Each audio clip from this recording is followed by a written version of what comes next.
Anda kembali lagi bersama kami di Profit dalam segmen khusus Take a Look bersama saya Aneka Wijaya. Dan kita akan lanjutkan kembali dialog bersama dengan Country Manager Enterprise and Public Sector Indonesia Google Cloud Anang Effendi. Ya Pak Anang, melanjutkan dialog kita dari sebelum jeda tadi. Tadi kita sudah bicara seberapa pesat kemajuan SDM kita untuk mengadopsi teknologi. Lalu risiko apa yang sebenarnya sangat besar di sini yang mungkin harus diantisipasi regulator agar tidak terjadi chaos di masyarakat? Oke, pertanyaan yang bagus, Mbak Nikat. Sebenarnya untuk pemerintah Indonesia, mereka sudah melakukan langkah yang tepat, di mana pada saat awal inovasi cloud ini muncul, pemerintah Indonesia sudah mengeluarkan suatu peraturan bahwa data harus ada di negara Indonesia. Pusat data harus ada di negara Indonesia. Sehingga untuk untuk istilahnya menjawab dari regulasi tersebut, Google Cloud meluncurkan data center kami di Indonesia yang pertama itu pada bulan Juni 2020 tadi, seperti yang saya bilang tadi. Dan yang kedua, perkembangan cloud ini, perkembangan teknologi dan digital informasi ini tentunya juga harus ditunjang oleh koneksi internet yang memadai gitu.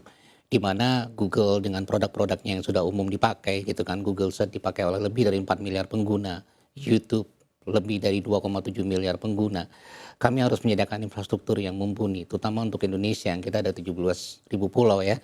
Nah, kami berkomitmen untuk menyediakan infrastruktur tersebut sehingga kami membangun kabel bawah laut ya. Jadi kami membangun subsea cable di mana pada tahun 2019 maaf, kami membangun Indigo West dan tahun ini kami baru selesai menyelesaikan subsea cable kami di mana kami co-partner dengan perusahaan-perusahaan telco dan penyedia konten yang lainnya yang dinamakan Project Eco, dan tahun depan kita akan membangun lagi subsea cable dengan Project Apricot gitu.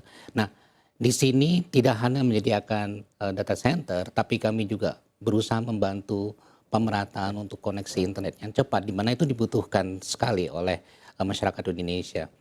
Jadi terkait regulasi, kami rasa tidak akan terlepas juga dengan security, cyber security. Dan kalau kita bicara internet, pastinya security harus sangat memadai. Dan kami menggunakan security yang sama, menggunakan tim security yang sama, yang juga membantu Google produk yang kami gunakan, yang sudah digunakan oleh masyarakat setiap hari. Sebagai contoh, sebagai gambaran, tiap hari Google istilahnya tuh menanggulangi lebih dari 100 juta phishing di Gmail. Pengguna Gmail udah lebih dari 3 miliar Manaka. Jadi kami bisa bayangkan tim tersebut tiap hari melakukan usaha-usaha untuk penjagaan tersebut. Kami juga baru acquire tahun 2022 suatu company namanya Mandiant. Mandiant ini adalah Navy SEAL-nya cyber security dan mereka sudah menjadi bagian tim kami. Jadi tim tersebut dan juga standar security yang sama yang digunakan Google untuk produk-produk yang dipakai masyarakat seperti Google Map, YouTube, Google Search dan segala macam, Gmail dan segala macam, itu juga kami gunakan standar yang sama untuk data center kami di Indonesia dan layanan kami yang ada di Indonesia. Jadi kami rasa kalau boleh disimpulkan dua tadi, tentang data ada di negara Indonesia, dan yang kedua adalah security juga menggunakan standar internasional yang mumpuni sehingga masyarakat juga merasa aman berinternet. Baik, ini menarik sekali bicara terkait dengan keamanan data gitu, terutama kalau kita bicara terkait dengan Google Cloud. Artinya ini ada pihak lain, klien Google Cloud yang juga dilibatkan gitu. Apakah cukup keamanan ini dari segi Google Cloud saja atau memang harus juga berkolaborasi dengan keamanan dari misalkan industri finansial itu sendiri? Oke. Kalau kita bicara security, itu harus ada tanggung jawab harus ada dalam dua belah pihak. Jadi Google menyediakan infrastruktur yang memang sudah built-in dan juga kami tambahkan dari security layer yang lain sesuai dengan kebutuhan customer. Tetapi dari pihak customer juga mempunyai tanggung jawab bagaimana juga mereka melakukan security dari tempat mereka dan juga memberikan policy kepada untuk perusahaannya dan juga untuk pegawainya. Jadi it takes two to tango. Jadi tidak hanya dari kami dan kami juga harapkan itu juga dilakukan oleh customer kami. Baik, lalu peran pemerintah sendiri seperti apa dari segi regulasi untuk keamanan data ini? Menurut Google apakah sudah cukup?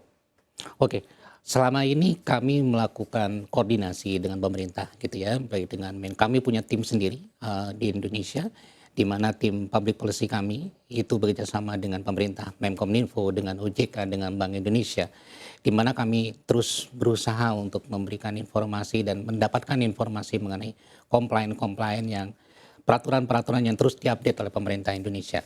Sampai saat ini pemerintah Indonesia juga sangat cepat mengadopsi ini, dan terakhir dengan adanya JNEI, pemerintah Indonesia juga mengeluarkan peraturan-peraturan yang kami rasa sudah cukup sesuai dengan standar internasional. Jadi kami harapkan ini bisa terus dikembangkan kerjasamanya. Jadi pihak industri, pihak penyedia teknologi seperti kami, dan juga pemerintah untuk saling bersama-sama bekerja sama untuk membangun digital ekonomi buat Indonesia. Tahun 2025 digital ekonomi kita diharapkan sekitar 330 miliar US dollar, itu jumlah yang sangat besar sekali kan ya. Ya jadi sangat besar, dan itu suatu peluang yang sangat bagus untuk Indonesia. Ya. Baik, ini menarik juga bicara regulasi yang dibutuhkan untuk kemajuan dari AI sendiri begitu. Kalau kita lihat sebelumnya ada video terkait dengan presiden yang lantas diubah oleh AI menjadi berbicara bahasa lain begitu. Ini kan akhirnya akan membentuk persepsi begitu. Apa yang bisa dilakukan Google mungkin untuk bisa mengedukasi masyarakat juga untuk bisa menghindari persepsi-persepsi semacam ini? Oke. AI buat kami adalah, sekali lagi ya, adalah tools, adalah teknologi yang kita bisa gunakan dan selalu akan ada sisi baik, ada sisi buruknya. Kalau dari Google sendiri di internal kami, pada saat kami meluncurkan produk, kami menggunakan prinsip responsible AI, di mana setiap produk yang akan kita luncurkan harus melalui prinsip-prinsip yang di internal tersebut, sehingga apa yang kami sajikan, apa yang kami berikan solusinya ke masyarakat, itu sudah bisa kami pertanggungjawabkan. Sehingga hal-hal tersebut seharusnya dari tempat kami sudah bisa dihindari. Tapi tentunya AI kontrolnya adalah di kita, masternya adalah kita. Gitu. Jadi baik buruknya AI, bagaimana kita bisa menggunakan AI juga tergantung kita sebagai pengguna. Jadi AI learn from us, and also we learn from AI.